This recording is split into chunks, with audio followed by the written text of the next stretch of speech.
سامعین و ناظرین اکرام، السلام علیکم ورحمۃ اللہ وبرکاتہ۔ سورہ آل عمران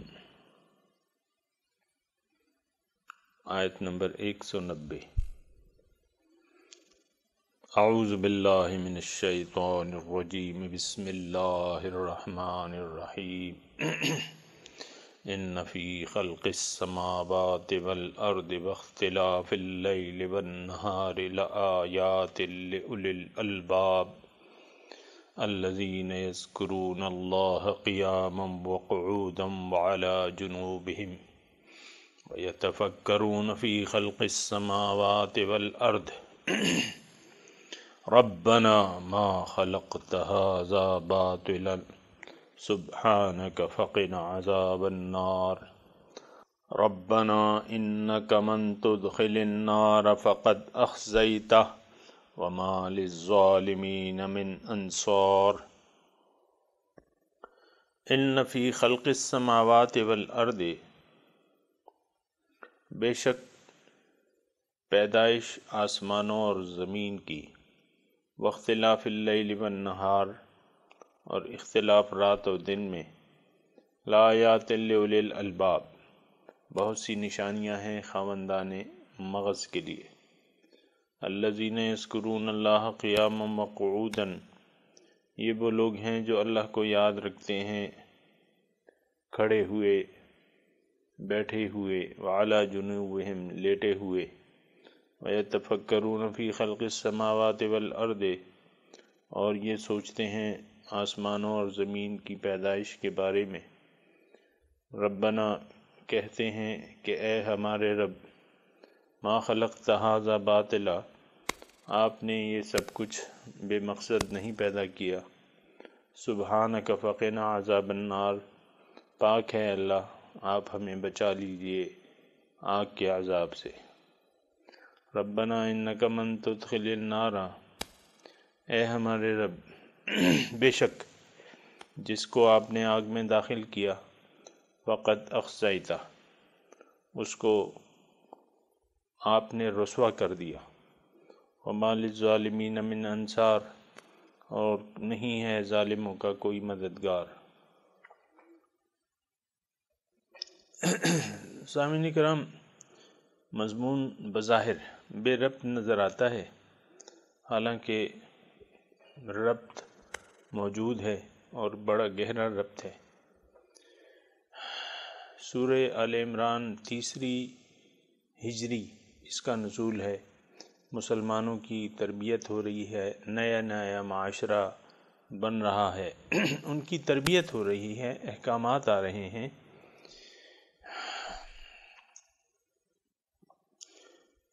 بات یہ ہے سامعین کرام کہ انسان ایک چیز کے مقصد سے جب تک واقف نہ ہو تو اس کے استعمال میں غلطی کا امکان رہتا ہے۔ دوبارہ میں یہ الفاظ کہتا ہوں، سادے سے الفاظ ہیں۔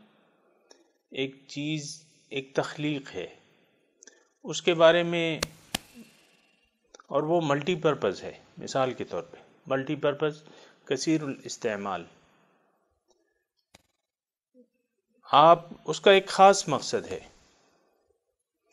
وہ ملٹی پرپز ہے، کثیر الاستعمال ہے، لیکن اس کا ایک خاص مقصد ہے اس کی بناوٹ کا یا اس کے بنانے کا۔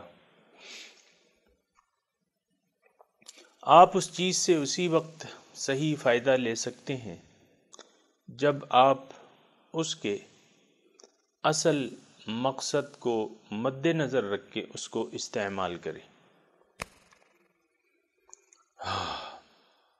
اگر آپ نے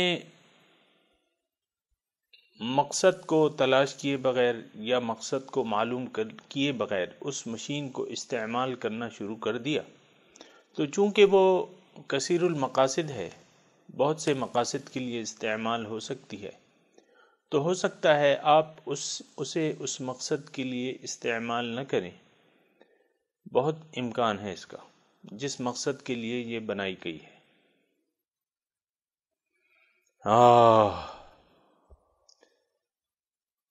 انسان جب تک اپنی تخلیق کے مقصد سے واقف نہ ہو، نمبر ایک، دوسرا اس کو اپنے خالق سے اپنے مالک سے رابطہ نہ ہو اس کا، دونوں صورتوں میں، یہ دونوں صورتیں جو ہیں یہ لازم و ملزوم ہیں۔ اگر آپ نے مالک کو بھلا دیا تو مقصد نہیں جان سکتے، مقصد کو بھلا دیا تو مالک کو نہیں جان سکتے۔ یہ دونوں چیزیں جو ہیں یہ لازم و ملزوم ہیں۔ اگر آقا کو پہچان لیا آپ نے، مقصد بھی پہچان لیں گے، مقصد کو پہچان لیا تو آقا کو بھی پہچان لیں گے۔ اللہ ہمارا خالق و مالک ہے، اللہ کو پہچاننا ضروری ہے، اللہ سے رابطہ قائم کرنا ضروری ہے، کیونکہ ہمیں اپنی تخلیق کا مقصد ہمارے خالق کے علاوہ کوئی اور ذات صحیح طور پہ نہیں بتا سکتی۔ کوئی فلاسفر، کوئی دانشور، کوئی بھی سمجھدار انسان جتنا بھی سمجھدار کیوں نہ ہو، وہ ہمیں پیدائش کے اصل مقصد سے واقف نہیں کرا سکتا، کیونکہ اس کے پاس جو معلومات ہیں وہ تو ذاتی معلومات ہیں، دنیاوی مادی معلومات ہیں۔ اللہ ہمارا خالق ہے تو مقصود معلوم کرنے کا ذریعہ صرف ذات باری تعالیٰ ہے۔ ہم جب تک اس سے رابطہ نہیں کریں گے، اس سے پوچھیں گے نہیں، تو ہمیں اپنا صحیح مقصد نہیں پتہ چلے گا۔ ہو سکتا ہے، دیکھیں میں نے آپ کو کہا ہے کہ یہ مشین کثیر المقاصد ہے، زندگی ہے، انسان مختلف مقاصد کے تحت زندگی گزار سکتا ہے اور گزار رہا ہے، بلکہ اکثریت لوگوں کی من چاہے مقاصد کے تحت زندگی گزار رہے ہیں۔ اکثریت نے اللہ تعالیٰ کو بھلا دیا ہے۔ لوگوں کی اکثریت، سورہ عصر کو مد نظر رکھ کے آپ دیکھیں کہ انسان کی اکثریت جو ہے وہ نقصان میں جا رہی ہے، کیونکہ وہ اپنے اللہ سے رابطے میں نہیں ہے۔ جب رابطے میں نہیں ہے تو اپنا اصل مقصد بھی وہ جان نہ سکی ہے، اور من گھڑت مقاصد کے تحت وہ زندگی گزار رہے ہیں، اور وہ سراسر نقصان کی بات ہے۔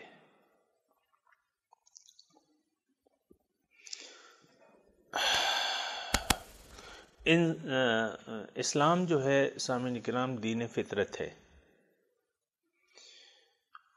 دوسرا آپ دیکھیں نا کہ قرآن یا اللہ تعالیٰ یا رسول صلی اللہ علیہ وسلم ہمیں دنیا کو مقصد بنانے سے روکتے ہیں۔ حضور فرماتے ہیں کہ الدنیا دار لمن لا دار لہ ومال لمن لا مال لہ۔ دنیا اس کا گھر ہے جس کا کوئی گھر نہیں، اور اس کا مال ہے جس کا کوئی مال نہیں۔ اور ہم میں سے کافی لوگوں نے سامعین کرام دنیا کو اپنا گھر قرار دے کے اس کے لیے مال اور دولت جمع کرنے کو اپنا مقصد بنایا ہوا ہے۔ مال و دولت جمع کرنا، مال و دولت کمانا، یہ قطعاً کوئی بری بات نہیں ہے۔ حصول رزق حلال عین عبادت ہے، لیکن اس کو دل میں جگہ دے دینا اور اس کو مقصد بنا لینا بہت بڑی غلطی ہے۔ سامعین کرام سادی سی بات ہے، مقصد وہ بنانا چاہیے جو آپ کو حاصل ہو جائے۔ جو چیز آپ کو حاصل نہ ہو اس کو مقصد بنانے والا شخص جو ہے بہت بے وقوف ہے، کیونکہ دنیا اور ما فیہا، مال و دولت، مال اولاد، سب کچھ جو ہے، بیوی بچے، یہ سب موت کے وقت آپ کا ساتھ چھوڑ دیں گے، اور بغیر ان کے آپ جائیں گے اللہ تعالیٰ کے پاس۔ تو اگر کوئی ان اشیاء کو مقصد بنا کے جی رہا ہے تو انتہائی بے وقوف شخص ہے وہ۔ جو نہ تو اللہ تعالیٰ کی تخلیقات میں غور کر رہا ہے، زمین و آسمان کی پیدائش میں نہ تو وہ غور کر رہا ہے، نہ اب سے اپنے مالک سے رابطے میں ہے، اپنے رب کو اس نے بھلا دیا ہے، اور وہ ناسمجھوں کی، بے وقوفوں کی سی زندگی گزار رہا ہے۔ بے وقوف سامعین کرام، آپ نے کوئی بے وقوف دیکھا ہے؟ اگر کوئی بے وقوف شخص آپ نے دیکھا ہے، یعنی اس کی عقل جو ہے ایسا بے وقوف نہیں، یعنی پاگل پن کے حد تک میں بے وقوف نہیں کہہ رہا۔ بے وقوف اس وقت میں اس شخص کو کہہ رہا ہوں جو کسی کی سمجھ والی بات سمجھ نہ سکے اور نہ اس کی سمجھ میں آئے، صرف کھانا پینا وہ جانتا ہو۔ روٹی کھاؤ گے؟ ہاں جی کھاؤں گا۔ پانی پیو گی؟ پیوں گا۔ بھئی سو جاؤ؟ اچھا جی۔ اس کے علاوہ وہ اور کوئی بات نہیں، یعنی اتنی عقل ہی نہیں ہے اس کے پاس کہ اس کے علاوہ کچھ بات جان سکے۔ اگر کوئی سمجھداری کی بات کریں گے تو وہ اس کے سر پہ سے گزر جائے گی۔ تو بے وقوفوں کی زندگی وہ ہوتی ہے جو سوچے سمجھے بغیر زندگی گزار رہے ہیں۔ یہ اشخاص جو ہیں یہ بے وقوف ہیں، جنہیں اپنے مقصد کا پتہ تک نہیں ہے۔ وہ شخص بھی بہت بڑا بے وقوف ہے جو اپنے آقا اور مالک کو، اپنے رب کو بھول کے زندگی گزار رہا ہے۔ اللہ کو بھول کے زندگی گزارنا نہایت بہت بڑی بے وقوفی ہے۔ بات یہ ہے کہ اللہ تعالیٰ تو ہمارا رب ہے اصلی۔ دوسری بات یہ ہے کہ وہی ہمارا مولا ہے، وہی ہمارا مددگار ہے، مشکل میں کام آنے والی ذات وہی ہے، اور ساری طاقتوں کی مالک تو وہی ذات ہے۔ وہ اس کو آپ دوست بھی بنا سکتے ہیں، اس کو کارساز بھی بنا سکتے ہیں، اس پر اعتماد بھی کر سکتے ہیں۔ اگر کوئی شخص نہ اس پر اعتماد کرے، نہ اس کے پاس جو طاقت ہے اس کا احساس کرے، تو یہ شخص بے وقوف نہیں ہے تو اور کیا ہے۔ ہمیشہ عقل مند شخص، دیکھیں ہم دنیا میں جو صاحبان اقتدار ہیں ان سے تعلق جوڑنا ہم اپنی سعادت سمجھتے ہیں۔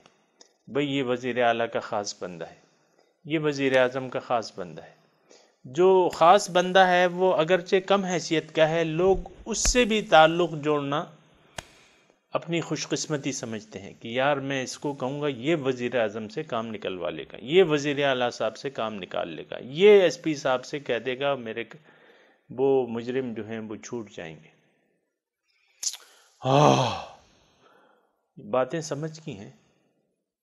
اللہ کے بندے اللہ کے خاص بندے ہیں، ان سے اگر آپ تعلق جوڑ لیں گے، اس کا مطلب یہ ہے کہ آپ نے مولا سے تعلق آپ کا جڑ گیا۔ خاص بندے جو ہیں اللہ تعالیٰ کے، ان سے اگر آپ نے تعلق اپنا جوڑ لیا، اس کا مطلب یہ ہے کہ آپ نے سمجھداری سے کام لے لیا۔ وہ کوئی دعا کر دیں گے، آپ کی حاجت ہوگی، وہ آپ ان سے اللہ تعالیٰ ان سے دعا کروا سکتے ہیں، کیونکہ وہ خاص بندے ہیں۔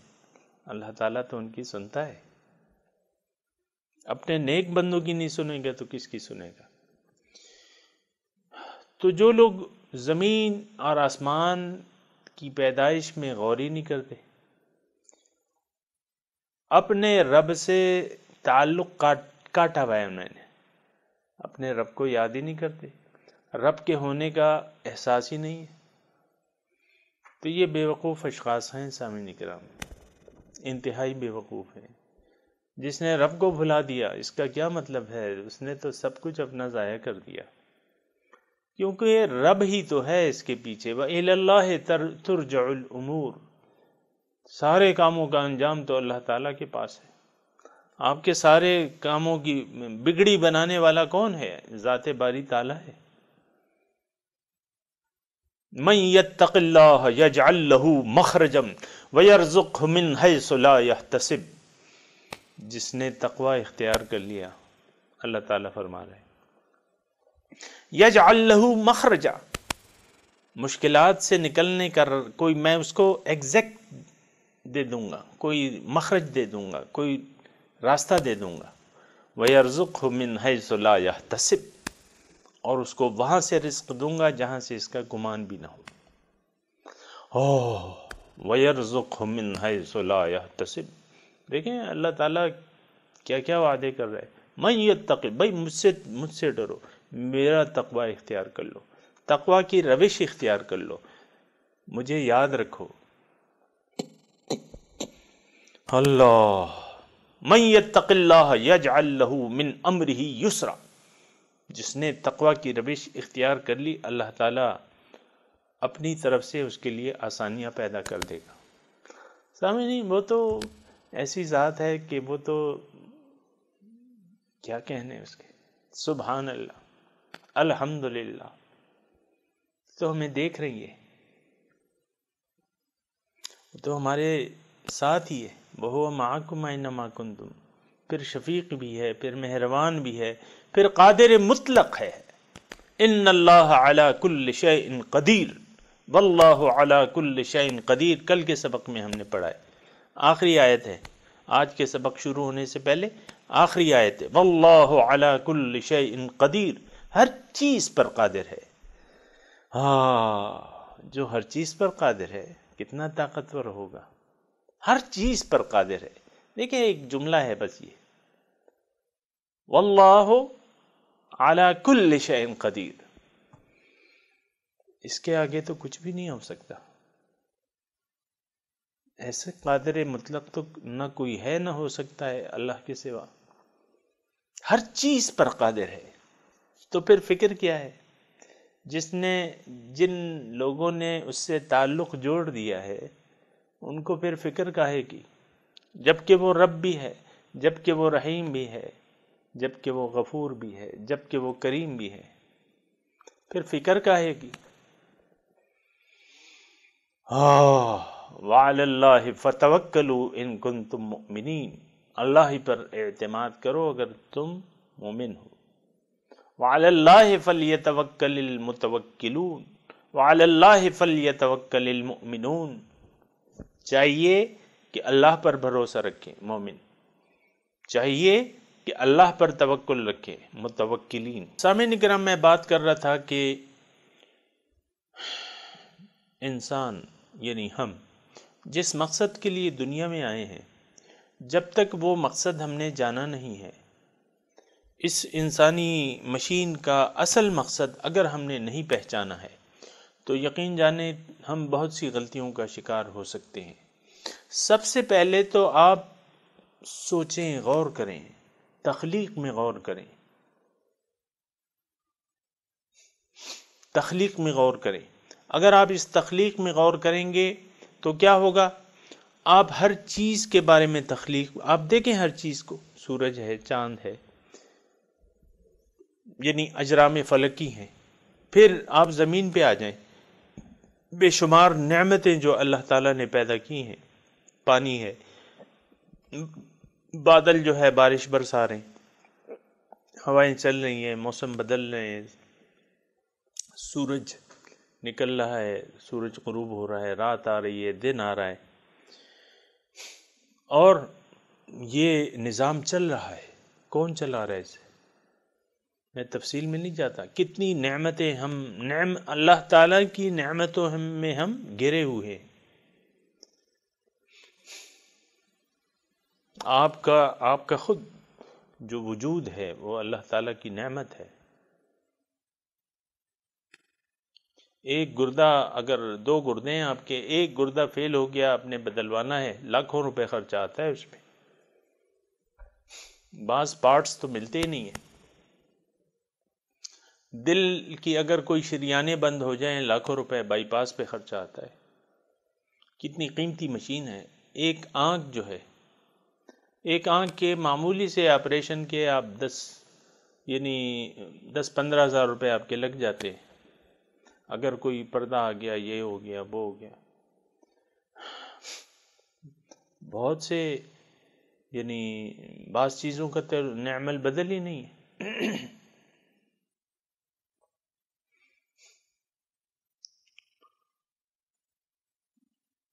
اللہ تعالیٰ یہ بے شمار نعمتیں ہیں سامعین کرام، جو جسم ہے اس میں بے شمار اللہ تعالیٰ نے جعل لکم السمع والابصار والافئدہ قلیلا ما تشکرون، تمہارے لیے سماعت بنا دی، بصارت دے دی، تمہیں دل دے دیا سوچنے کے لیے، بہت کم شکریہ ادا کرتے ہو۔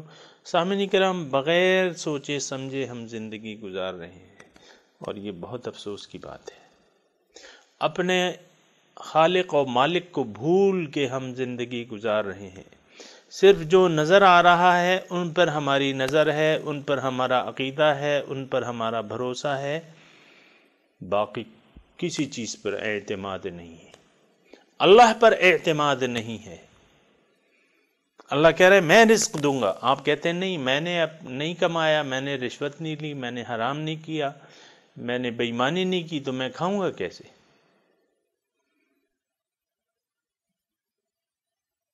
اللہ پر بالکل بھروسہ نہیں ہے، اعتماد ہی نہیں ہے، بھروسہ ہی نہیں ہے، نہ اللہ پر بھروسہ ہے، نہ اللہ کی باتوں پر یقین ہے، نہ قرآن پر یقین ہے۔ ہماری حالت تو بہت بگڑ گئی ہے سامعین کرام۔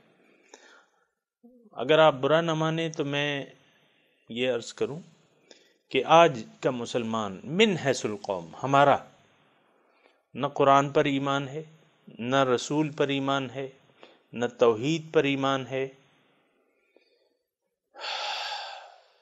نہ آخرت پر ایمان ہے۔ یہ جو ایمان ہم کہتے ہیں نا، یہ تو بس خالی خولی ہیں اور زبانی ہیں، اور تو کچھ نہیں ہے۔ کوئی یقین نہیں ہے، نہ اپنے آپ پر ایمان ہے، یعنی اپنے آپ کا میرے مطلب یہ ہے کہ نہ اپنی روح پر، یعنی روح کو بھی ہم اپنے آپ کو بھی بھلائے ہوئے ہیں، اللہ کو بھلا دیا ہے۔ اصل جو چیز ہے وہ تو آپ نے اللہ کو بھلا دیا ہے، اپنے خالق و مالک کو بھلا دیا ہے۔ نتیجتاً یہ ہوتا ہے کہ آپ اپنے آپ کو بھول جاتے ہیں۔ نسوا اللہ فانساہم انفسہم، انہوں نے اللہ کو بھلا دیا، نتیجتاً وہ اپنے آپ کو بھول گئے۔ نسوا اللہ لا تکونوا کالذین نسوا اللہ، ابھی یہاں ذکر کا تذکرہ آئے گا سامعین کرام، لیکن میں الفاظ کہہ رہا ہوں، لا تکونوا کالذین نسوا اللہ، آپ ایسے لوگوں کی مانند نہ بننا جنہوں نے اللہ کو بھلا دیا، فانساہم انفسہم، نتیجتاً وہ خود اپنے آپ کو بھول گئے۔ سامعین کرام حقیقت یہ ہے، اگر آپ اور ہم محسوس کریں کہ ہم اپنے آپ کو بھلا چکے ہیں، ہم دوزخ میں گرنے، دوزخ کے راستے پر چل رہے ہیں اور دوزخ میں گرنے کے لیے تیار ہیں، اپنے آپ کو تیار کر رہے ہیں، دوزخ کی آگ اپنے پاس اکٹھی کر رہے ہیں، من چاہی زندگی گزار کر دوزخ کی آگ کو اپنے لیے بھڑکانے کی کوشش کر رہے ہیں، اللہ کی رضا کو نظر انداز کر کے، خواہشات نفس پر عمل کر کے دوزخ کی آگ کو اپنے لیے جمع کر رہے ہیں، لکڑیاں خوب جمع کر رہے ہیں، بلکہ ہم خود دوزخ کا ایندھن بننے والے ہیں۔ ہم سے کل بھی میں نے آپ کو کہا تھا نا، ہم سے دوزخ بھڑکائی جائے گی، وقودها الناس والحجارہ، تم بچو اس آگ سے جو جس کا ایندھن جو ہے وہ پتھر اور انسان ہوں گے۔ سامعین کرام یہ تھوڑی سی اگر آپ سوچیں اس بات کو کہ انسان دوزخ کا ایندھن بن جائے گا، اور یہ وہ لوگ ہیں جنہوں نے اللہ کو بھلا دیا اور اپنے آپ کو بھول گئے۔ سامعین کرام اس میں دو رائے نہیں ہیں، ایسا ہی ہے، نام اس کا خواہ کافر ہے، خواہ مشرک ہے، خواہ ہندو ہے، خواہ سکھ ہے، خواہ مسلمان ہے، جو شخص دوزخ کے راستے پر چل رہا ہے، اللہ کی مرضی کے خلاف زندگی گزار رہا ہے، بھلے اس نے کلمہ پڑھا ہوا ہے، بھلے وہ چند دکھاوے کے نیک اعمال کر رہا ہے، اللہ کو بھول چکا ہے، اپنے آپ کو بھول چکا ہے، قرآن کے راستے پر نہیں چل رہا، اپنی منچاہی خواہشات پر عمل کر رہا ہے، یہ لوگ جو ہیں یہ دوزخ کا ایندھن بنیں گے۔ قرآن اس پر شاہد ہے۔ سامعین کرام، اس میں دو رائے نہیں ہے۔ کوئی آپ کو تسلیاں دے کے آپ کو سلانے کی کوشش کرتا ہے تو آپ سوئیے نہیں، جاگ جائیے۔ آپ جاگیے کہ آگ کہاں سے آنے والی ہے میرے پاس، کون سی آگ میں اپنے لیے جمع کر رہا ہوں۔ ان وعد اللہ حق فلا تغرنکم الحیات الدنیا ولا یغرنکم باللہ الغرور۔ اللہ کا وعدہ سچا ہے، ہم تو اسے جھوٹا سمجھتے ہیں، جھوٹا سمجھتے ہیں، تبھی تو اللہ کی رضا کے خلاف زندگی گزار رہے ہیں، تبھی تو اللہ تعالیٰ کو ہم نے بلایا ہوا ہے، ہم اللہ کے وعدے کو جھوٹا سمجھتے ہیں۔ نعوذ باللہ من ذالک۔ آج یعنی یہ حقیقت جو ہے یہ آپ ذہن نشین کر لیں کہ ہم آخرت پر ایمان نہیں رکھتے، جبھی تو تقوی نہیں ہے۔ ہم اللہ کو نہیں مانتے کہ وہ ہمیں دیکھ رہا ہے۔ اگر یہ یقین ہوتا تو ہم تو گناہ پھر نہ کرتے، پھر تو متقی بن جاتے۔ ہمیں یقین ہے کہ رسول کی ذات قابل اطاعت نہیں ہے، جبھی تو نہیں کر رہے اس کی اطاعت۔ ہمیں یقین ہے کہ قرآن ہمیں سیدھا راستہ نہیں بتاتا، تبھی تو اس کے راستے پر نہیں چلتے، اپنی مرضی سے کوئی راستہ ڈھونڈ لیا ہے ہم نے۔ سامعین کرام، ذرا سوچنا چاہیے کہ ہم کس طرف جا رہے ہیں۔ سامعین کرام، آج کا جو سبق ہے اس میں یہ ہے کہ تم عقل سے کیوں نہیں کام لیتے؟ اے انسان، تمہیں جو میں نے بنایا ہے، تم ذرا عقل سے تو کام لو، تمہیں میں نے عقل دی ہے۔ یہ اولل الالباب کے الفاظ آئے ہیں، یہ الباب جمع ہے لب کی، لب کہتے ہیں مغز کو،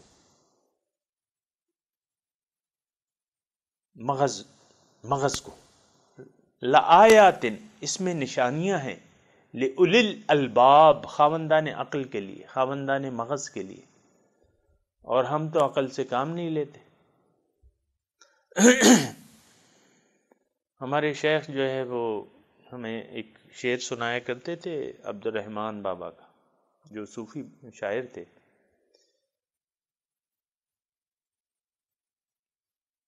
دنیا پکارون کے ہر سڑے عاقل دے، ہوچی سڑے پہ سڑی کی گی، آغا عقل لا بل دے۔ بابا کہتے ہیں کہ دنیا کے کاموں میں تو ہم سب ہوشیار ہیں، عقل سے کام لیتے ہیں۔ دیکھیں نا، لوگ جو ہیں یہ بیپاری لوگ جو ہیں، دکاندار لوگ جو بھی ہیں، دکاندار ہیں، سیاستدان ہیں، بیوروکریٹ ہیں، جو بھی ہیں، بڑا سوج بوجھ، کہیں یہ کرسی نہ چھوٹ جائے، یہ کرسی آگے بڑھانی ہے، میں نے کیپٹن ہے تو وہ کہتے ہیں میری میجری لگے گی، میجری کے بعد جو ہے وہ پھر اور منتظر رہتے ہیں، پھر پولیس میں ہیں تو کہتے ہیں میں تو اب ڈی ایس پی ہو گیا ہوں تو اب ایس پی بننا ہے، ایس پی ہو گئے تو اب ڈی آئی جی بننا ہے۔ یہ اس میں بڑی دوڑ لگی ہوئی ہے، آپ دیکھیں دنیا کی ایک دوڑ لگی ہوئی ہے۔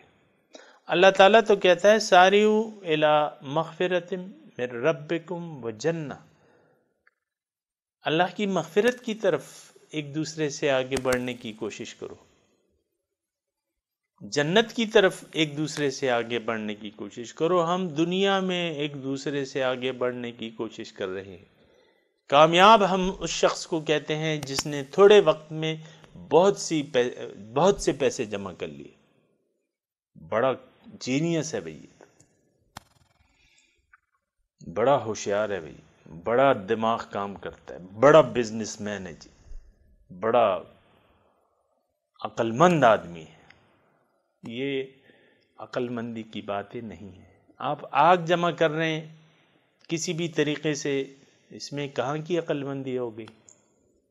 دنیا تو آگ ہے، دنیا تو ذلیل ہے، ذلیل دنیا کو آپ ذلیل ذرائع سے حاصل کر رہے ہیں۔ ٹھیک ہے اگر آپ حلال بھی کما رہے ہیں لیکن اللہ کو بھول گئے، اللہ کو بھلا دیا آپ نے، تو پھر کیا نتیجہ ہے؟ حلال کما رہے ہیں، اللہ کو بھول کے آپ حلال کما رہے ہیں۔ بھئی میں تو حرام کا 1 پیسہ نہیں کھاتا، میں تو کسی کا 1 روپیہ نہیں کھاتا۔ ہاں ٹھیک ہے، اچھی بات ہے، نہ کھائیں، لیکن اپنے مقصد کو تو مد نظر رکھیں، جنت کے راستے پر چلنا شروع کریں، اللہ کی مغفرت کو ڈھونڈیں، اللہ کو یاد کریں۔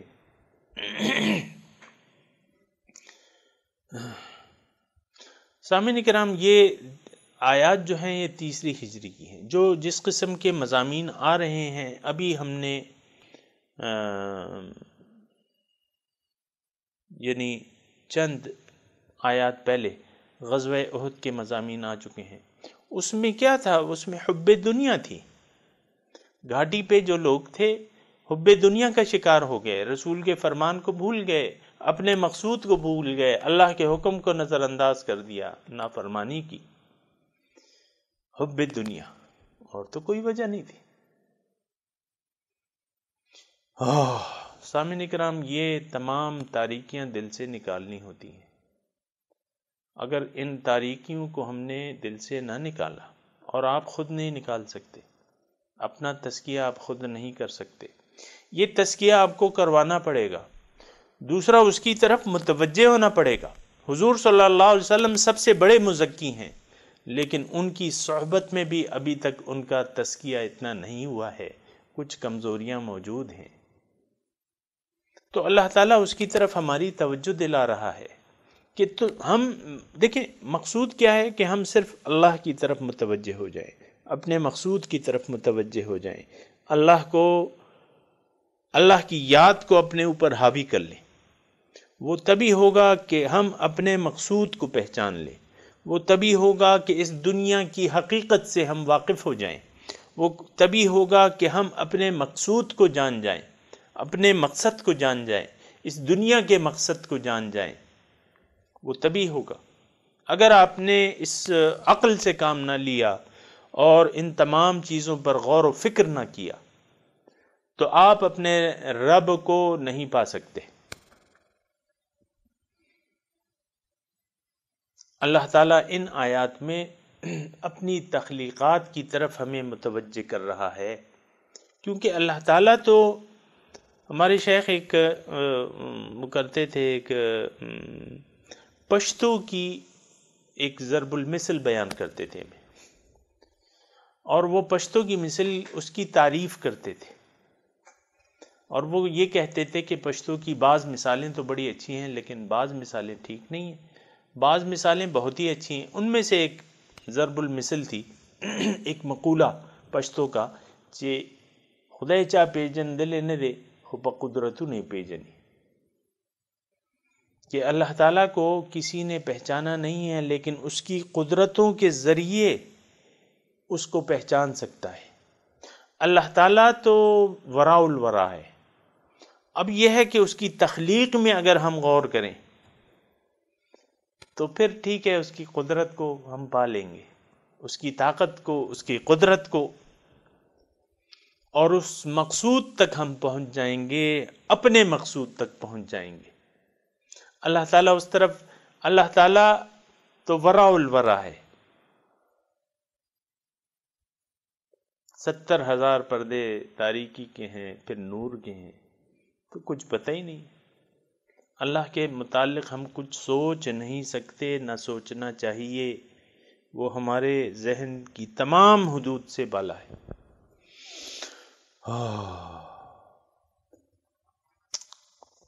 تو اب یہ ہے کہ اس کی تخلیق میں دیکھیں، غور کریں، اس سے اس کی طاقت کا پتہ چلے گا، اس سے اس کی اس تخلیق کے مقصد کا پتہ چلے گا۔ ان فی خلق السماوات، بے شک تخلیق میں آسمانوں اور زمین کی، اختلاف میں رات کے اور دن کے، لآیات، مجھے پہچاننے کی بہت سی نشانیاں اس میں۔ میرے قریب آنے کی بہت سی نشانیاں ہیں۔ اے انسان، تم اپنا مقصود جان سکتے ہو، اس میں بہت سی نشانیاں ہیں۔ لآیات لأولی الالباب، بہت سی نشانیاں ہیں خاوندان عقل کے لیے۔ سامعین کرام، آگے کیا مضمون ہے؟ ان خاوندان عقل کی جو اگلی آیت آ رہی ہے، اس میں ان خاوندان عقل کی صفات بیان ہو رہی ہیں کہ یہ خاوندان عقل ہیں کون۔ تھوڑا سا متوجہ ہوں سامعین کرام، یہ خاوندان عقل ہیں کون، ان کی صفات کیا ہیں، ان کی صفت کیا ہے؟ الذین یذکرون اللہ قیاما وقعودا وعلی جنوبہم، یہ اللہ کو یاد کرتے ہیں۔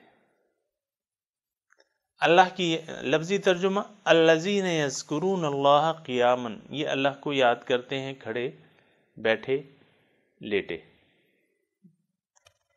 یعنی ہر حالت میں۔ تین ہی حالتیں ہیں ہماری، یا انسان ہم یا کھڑے ہوتے ہیں، یا بیٹھے ہوتے ہیں، یا لیٹ جاتے ہیں، یعنی ہر حالت میں اللہ کو یاد رکھتے ہیں، اللہ کو بھلاتے نہیں ہیں، ہر وقت اللہ کو یاد رکھتے ہیں، خواہ وہ کھڑے ہوں، خواہ بیٹھے ہوں، خواہ لیٹے ہوں، اللہ تعالیٰ تو بھولتا ہی نہیں ان سے۔ الذین یذکرون اللہ قیاما وقعودا وعلی جنوبہم۔ سامعین اکرام، یاد الہی کیا مطلب ہے؟ یہاں ذکر کی بات آئی ہے۔ ایک بات تو ذہن نشین کر لیں کہ ذکر سے مراد، لیکن اس جملے سے پہلے میں ایک اور جملہ کہنا چاہتا ہوں، وہ یہ ہے کہ ہم جس معاشرے میں اور آپ جی رہے ہیں، اس معاشرے میں دین کے متعلق یا دینی اصطلاحات کے متعلق بہت سی غلط فہمیاں پائی جاتی ہیں۔ اس کی وجہ یہ ہے کہ نہ تو ہماری رہنمائی کی جا رہی ہے، دوسری وجہ یہ ہے کہ ہماری اپنی تلاش نہیں ہے، نہ طلب ہے، نہ تڑپ ہے، جاننے کی کوشش ہی نہیں کرتے، علم حاصل کرنے کی کوشش ہی نہیں کرتے، تو بات جو ہے وہ پردوں میں رہ جاتی ہے، غلط فہمیاں پیدا ہو جاتی ہیں۔ جیسا کہ ایک بہت بڑی غلط فہمی ہماری یہ ہے دین کے بارے میں، دین ہم کہتے ہیں کہ یہ نماز، روزہ، زکوٰۃ، حج کا نام ہے، بس باقی جو مرضی آئے کرو۔ وہ کوئی مکالمہ تھا نا کہ چوری میرا پیشہ ہے اور نماز مجھ پہ فرض ہے۔ یعنی آپ دیکھیں کہ بہت سے رشوت خور لوگ رشوت بھی لیتے ہیں، نماز کا وقت آتا ہے، دفتروں میں آپ دیکھیں نا، دفتروں میں نماز کی جگہیں بنائیں، اس ڈپارٹمنٹ میں ناراض نہ ہو جو ایسے تعلق رکھتے ہیں، اس ڈپارٹمنٹ میں جو ارکان ہیں سب ایک ہی رنگ میں رنگے ہوئے تقریباً الا ماشاء اللہ، لیکن نماز کا وقت آتا ہے تو نماز کے لیے کھڑے ہو جاتے ہیں، باجماعت نماز ہوتی، نماز کی پابندی کرتے ہیں، باقی اوقات کار میں سستی، کاہلی، کام چوری، رشوت اور غیبت سارے آپ دیکھیں، ایسی یہ تو عام بات ہے۔ غیبت جو ہے ہمارا روزمرہ کا معمول ہے، یہ تو مرچ مسالہ ہے، اس کے بغیر تو محفل نہیں جمتی، ٹھیک ہے۔ پھر جو کام چوری ہے، اپنے فرائض ادا نہ کرنے ہیں، وہ اگر اسپتال میں ڈاکٹر صاحبان ہیں دیکھ لیں، اپنے فرائض نہیں پورے کرتے، الا ماشاء اللہ، ان کی میں نہیں کر رہا، میں نے خود دیکھیں ڈاکٹر جو اسپیشلسٹ ہیں وہ اس لیے یعنی بیٹھتے اس لیے ہیں کہ اپنے مریضوں کو ان کے ٹاؤٹ ہوتے ہیں وہاں اپنے کلینک کی طرف ریفر کرتے ہیں کہ تم شام کو آنا، تمہارا تفصیلی معائنہ ہوگا۔ تنخواہ لیتے ہیں گورنمنٹ سے، لیکن مریضوں کو پرائیویٹ کلینک بھجواتے ہیں۔ ہو سکتا ہے بعض اس میں ٹھیک ٹھاک ہوں، میں نے بھی یعنی دونوں قسم کے ڈاکٹروں سے ملاقات کی ہے، اچھے ڈاکٹر بھی ہیں ان میں یہ نہیں کہہ رہا، لیکن اکثریت آپ دیکھیں اسپتالوں میں جس طرح مریضوں سے سلوک کیا جاتا ہے، سامعین کرام، قصاب خانے بن گئے ہیں اسپتال۔ آپ کوئی ڈپارٹمنٹ مجھے بتا دیں جس میں کام چوری نہ ہو، جس میں اپنے حقوق پورے ادا کیے جاتے ہوں، نوکری جو ہے صحیح طریقے سے کی جاتی ہو، کوئی ایک ایسا ڈپارٹمنٹ بتا دیں، محکمہ تعلیم بتا دیں، محکمہ پولیس بتا دیں، عدالت بتا دیں، آپ CNW بتا دیں مجھے، آپ محکمہ ایریگیشن بتا دیں، آپ سارے محکموں میں کاہل، اپنے ڈیوٹی کو انجام نہ دینے والے، پورا نہ کرنے والے، وہ لوگ اس میں تساہل کرنے والے، ایگزیمشن کی میں بات نہیں کر رہا، ہو سکتا ہے کچھ لوگ ہوں اس میں جو اپنی ڈیوٹی کرتے ہوں یا ان سے ڈیوٹی لی جاتی ہو، بعض افسران کہ بھئی کام کرو، ان کے اپنی وہ ہوتے ہیں، لیکن ایک بیماری ہے ہماری سامعین کرام کہ اپنا حق ہم نہیں ادا کریں گے، اپنا حق وصول تو کریں گے، تنخواہ میں یہ لوگ جو ہیں 1 روپیہ 10 روپے کم نہیں لیں گے، کیشیئر سے پورے مانگیں گے پیسے، مجھے تنخواہ پوری چاہیے، اور سارا دن آپ دیکھیں سردیوں میں دھوپ سیکتے ہیں اور کام نہیں کرتے۔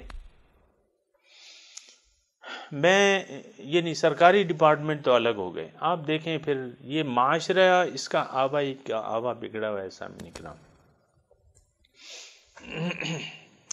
تو میں آپ کو یہ کہہ رہا تھا کہ تو ان فی خلق السماوات والارض، ہاں ذکر کی میں بات کر رہا تھا، اللہ کو ہم نے بھلا دیا ہے، اللہ کو ہم نے بھلا دیا ہے،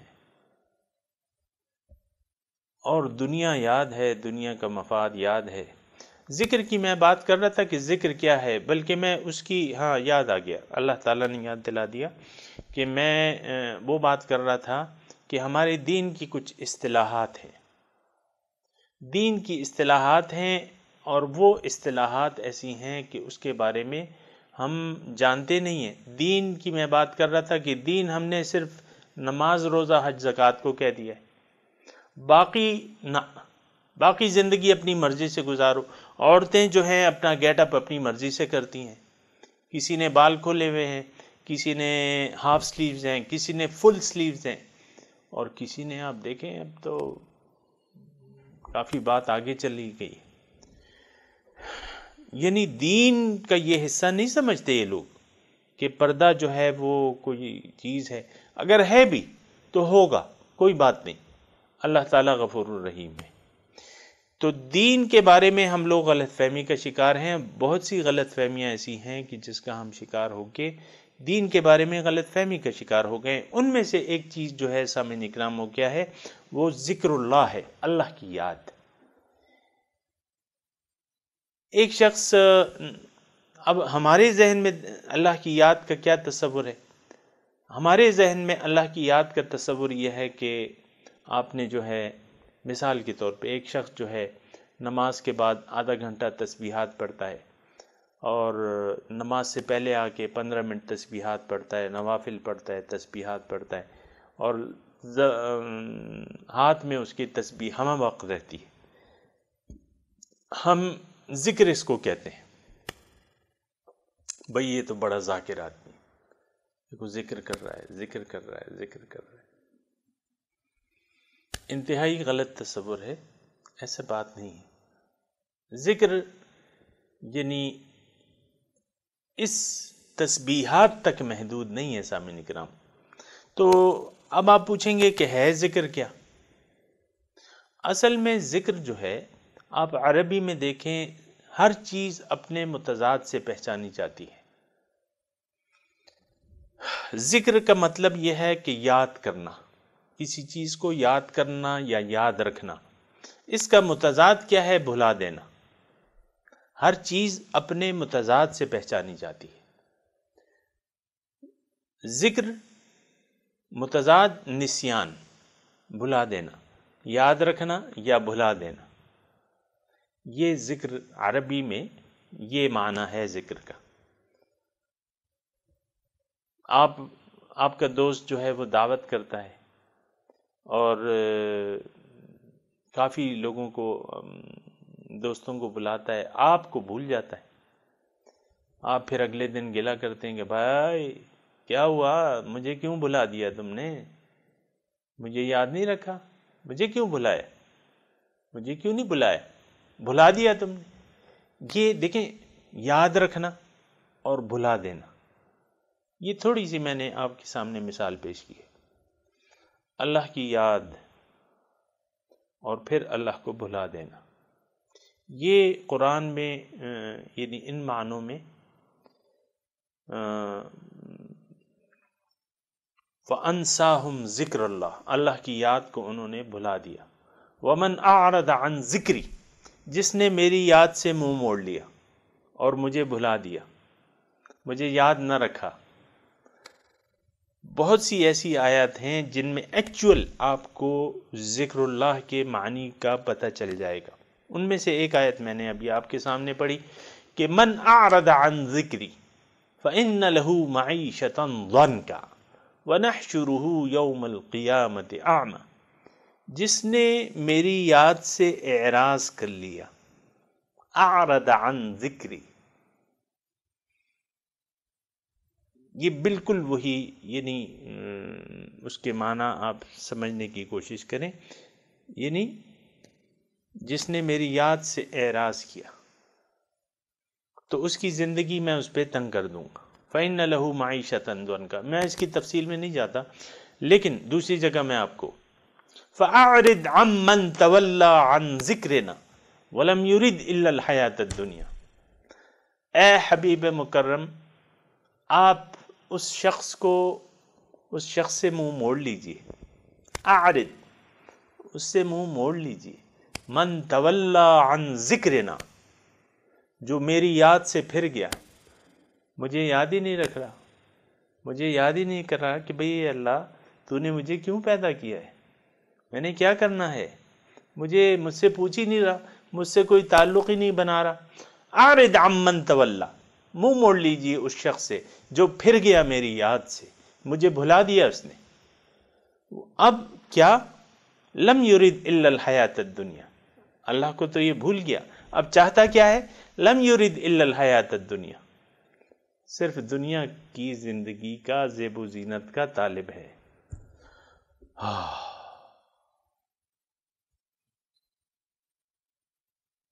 یہاں یذکرون اللہ قیاما وقعودا، یہ لوگ یاد رکھتے ہیں، یعنی ہمہ وقت، ہمہ جہد، ہمہ وقت اللہ کو یاد رکھتے ہیں، اللہ کو نہیں بھلاتے۔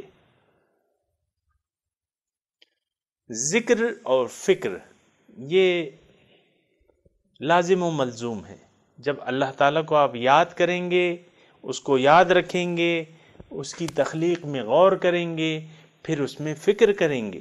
وَيَتَفَكَّرُونَ فِي خَلْقِ السَّمَاوَاتِ وَالْأَرْضِ، وہ سوچتے ہیں، تفکر کرتے ہیں، اللہ کو یاد کر کے، اپنے خالق کو یاد کر کے، مجھے کس نے پیدا کیا ہے، مجھے کیوں پیدا کیا ہے، اس زمین و آسمان کو کیوں پیدا کیا ہے۔ یتفکرون فی خلق السماوات والارض، زمین اور آسمان کی پیدائش میں یہ غور کرتے ہیں۔ جب غور کرتے ہیں تو اس نتیجے پر پہنچ جاتے ہیں، سوچتے ہیں، فکر کرتے ہیں۔ ایک ساعت کی فکر 100 سال کی عبادت سے بہتر ہے۔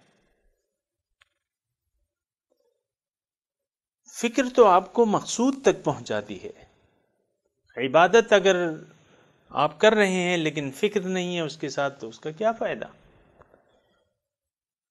یتفکرون فی خلق، اللہ کو یاد رکھ کر کے فکر کرتے ہیں، فکر کرنے لگ جاتے ہیں، زمین اور آسمان کی پیدائش میں غور کرتے ہیں، یا اللہ اتنی بڑی کائنات آپ نے کیوں پیدا کی ہے۔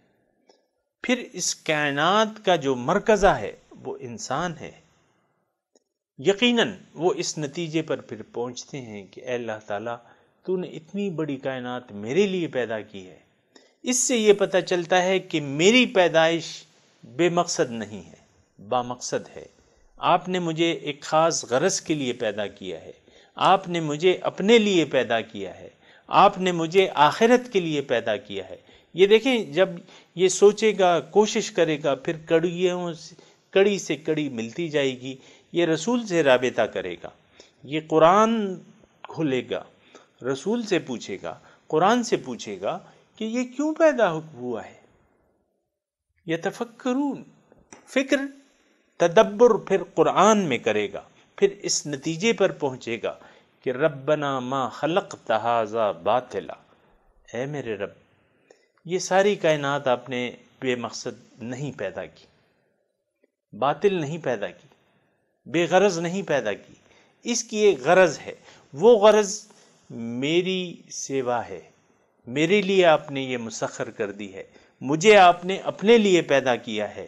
اگر میں اپنے مقصود کو مقصد نہ بناؤں اور اس کے لیے کوشش نہ کروں تو میری زندگی تو بیکار ہو جائے گی، اور میں آپ کی ردی کی ٹوکری جو کہ جہنم ہے اس میں جا پڑوں گا۔